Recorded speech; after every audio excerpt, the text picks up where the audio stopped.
ஆட்சிக்கு வந்து என்ன பண்றாங்கன்னு நீங்க அந்த தொலைக்காட்சியில் பார்த்துருக்கீங்க. ஆட்சிக்கு வந்து 5வது ஸ்டேட் முதல் அடுத்து ஆரம்பிச்சாங்க. சில கட்சிகளுக்கு முதல்ல சோஃபா போகும். சோஃபாவுக்கு முன்னாடியே நம்முடைய முதலமைச்சர் தொடங்கிட்டே போவார். சோஃபா தொடங்கிட்டே போவார். அப்புறம் முதலமைச்சர் முன்னாலே அண்ணாதிராவிட சட்டமன்ற உறுப்பினர்கள் ராஜினாமா கேட்டதோடு ஒவ்வொரு கீழே வரதெல்லாம் பார்த்துட்டு இருக்கோம். இன்னைக்கு இந்த காட்சியா தமிழ்நாட்டில் 1 மாசமாக ரிப்பீட் போட்ட தினமும் இது ஒரு செய்தியாக வந்துட்டு.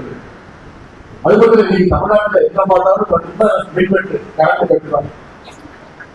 எனக்கு என்ன ஆச்சரியமா இந்த நேரம் வரைக்கும் இந்த மண்டபத்துல கரண்ட் கட்டாத ஜெனரேட்டர் ஓடிட்டு இருக்கு. இன்னொரு செய்தி, நம்முடைய தலைவர் முதலமைச்சராக இருந்தோம் 2021ஆம் ஆண்டுல இருந்து 2025ஆம் ஆண்டு வரைக்கும் சரியா ஜூன் 12ஆம் தேதி மேட்டூர்ல அணையிலிருந்து டெல்டா பாசனத்திற்காக தண்ணீரை நம்முடைய தலைவர்கள் ஒவ்வொரு ஆண்டும் சரியாக அந்த தேதியை கண்டுபிடிச்சார். ஆனா இந்த அரசு இந்த மேட்டூர் அணையை ஜூன் 12ஆம் தேதி இன்னும் தொடக்கல. அதுபோல முழுமை சாகுபடிக்கு அவர் அறிவிச்ச ஸ்பெஷல் பாக்கெட் 10,000 விவசாய மக்களும் சாலையில் வந்து போராடிட்டு இருக்கிறாங்க. இந்த சட்டமன்றத்தில் சொல்ற முதலமைச்சர் சொன்னாரு, திராவிட மேட்டையில் கூடுதலாக விவசாயிகள் போராட்டத்தில் இருக்காங்க அப்படின்னு விவசாயிகளுடைய போராட்டத்தையும் கொச்சைப்படுத்தப்பட்டிருக்கிறார் இங்க இருக்கக்கூடிய நம்முடைய முதலமைச்சர். தேர்தல் அப்போ 5 ஏக்கர் வரைக்கும் பயிர் நடும் தள்ளுபடினு முதலமைச்சர் அவர்கள் தேர்தல் பிரச்சாரத்தில் வாக்குறுதிகள் கொடுத்தார். ஆனா அதெல்லாம் செஞ்சாரா அப்படிங்கிறத நீங்க யோசிச்சு பார்க்கணும். இது எல்லாத்தையும் விட மிகப்பெரிய ஒரு கொள்கை சட்டம் ஒழுங்கு சீர்குலைவு.